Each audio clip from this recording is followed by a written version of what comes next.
আজকে আমি নারায়ণগঞ্জ বন্দর নবীগঞ্জ এটা আমিরাবাদ বলে আমি আজকে একজন মাছ খামারি তিনি দীর্ঘদিন মাছ চাষ করেন। আজকে আমি এই জায়গাটা আসার মানে কি তিনি অনেক বছর ধরে মাছ চাষ করেন। তিনি ফিড খাওয়ান না, তিনি অন্য জিনিস দিয়ে এই মাছকে চাষ করেন। আজকে তার মুখে আমরা শুনবো ফিড না খাওয়ায় এই মাছ বড় কীভাবে করেন এবং এত সুন্দর স্বাদ কীভাবে আনেন আমি তার কাছে বলবো। রোমান ভাই, আপনি আজকে অনেক দিন ধরে মাছ চাষ করেন, যে এই যে আপনারা ফিড খাওয়ান না, অনেক বড় বড় পাঙ্গাস মাছ চাষ করেন, যে কীভাবে এই মাছ আপনি যে কারখানা থেকে এনে খাওয়ান, যদি আমাদের কাছে বলেন, যদি আপনি কীভাবে সফলতা করেন এগুলো। আসলে ফিড খাওয়াইলে যেন মাছ বড় হয় তা না, ফিডের কিছু বিকল্প ব্যবস্থা আছে। যেরকম আমরা বিভিন্ন খাবার বেকারিতে অস্ট্রিজর ওগুলা নিয়ে আসি, ওগুলা পাঙ্গাস মাছ যত পেট বড় থাকবে তত সে বাড়বে। আর এই পাঙ্গাস মাছটা বাড়লে বেকারি খাওয়ান যদি কোনো দুর্গন্ধ আসবো না। আর এটা তো আমার ফ্যামিলিও খায়, যারা খায়, কারণ ফিডের বেশি খাদ্য যদি বাচ্চা হোক বড় হোক যারা খায়, ব্রয়লার, পাঙ্গাস মাছ, তেলাপিয়া, জানেন বিভিন্ন ডাক্তার বলতেছে ক্যান্সারের আক্রান্ত হতে পারে, বেশি পর্যাপ্ত পরিমাণে খাওয়া ঠিক না।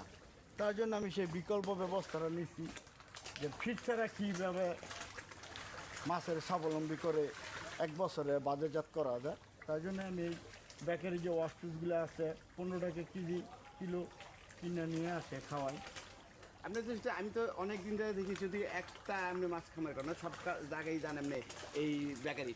আসলে আপনার এই বুদ্ধিটা কী ভাজাইলো যে আপনি যে ফিট না খাওয়ায় মানুষের যে অন্য জিনিস খাওয়ায় মাছ বড় করেন, যে আপনি এটা কী বাজারে এই করলেন? এই বুদ্ধিটা আসলে এক সময় বেকারির খাবার নিয়ে বিভিন্ন যে ইলিশ বাড়া মাছটা আমাদের দেশে আছে বর্তমান বহু চাহিদা, তো ইলিশ বাড়া মাছটাই খুব সুন্দরভাবে খায় বেকারির এই ওয়াশপিসটা। তো সেই খাওয়াতে আমি চিন্তা ভাবনা করলাম, যদি এই খাওয়ানটা যদি পাঙ্গাস মাছ করতে পারি কীরকম ট্রাই করলাম। প্রথম 100 সালাম, পরে 150 সালাম, এইভাবে কিনুন দেখি না ফিডের জন্য ভালো কিছু ব্যবস্থা আছে, যদি আমি সেটা খাওয়াইতে পারি।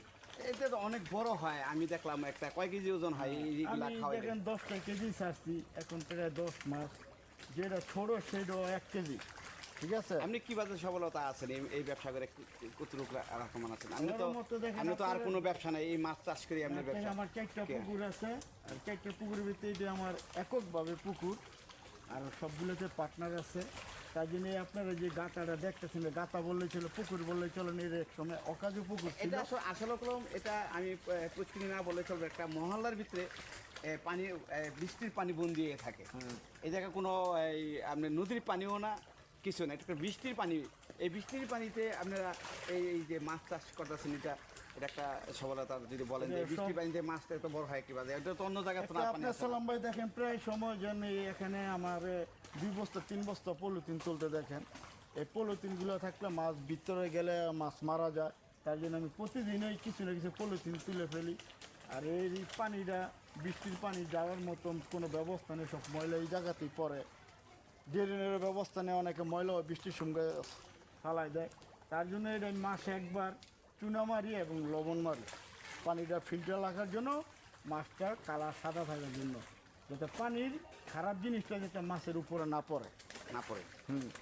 আর এই বাজারে গেলে এই মাছটা সাদা দেখতে যে চাইবে বেশি, মানুষ বুঝবে এটা ভালো পুকুরের মাছ, ভালো বুঝবেন। এটা কোনো পেট কম হয় না, হ্যাঁ, পেটটা বাড়ে না। আর এই মাছটা আপনিও বুঝে একবার নিয়ে খাইছিলেন, দেখছেন এই মাছটার কোনো দুর্গন্ধ নেই, কি পরিমাণ চবড়ি হয়। ঠিক আছে, কিন্তু মনে করেন যে এই যে বেকারির যত ওয়াশপিস আছে তার মধ্যে তো সব ডালটা থাকে, ঘি থাকে, তৈলাক্ত, এটা আরও বেশি তৈলাক্ত করে। তার জন্য মাছের পরিপূর্ণভাবে পেটও পড়ে।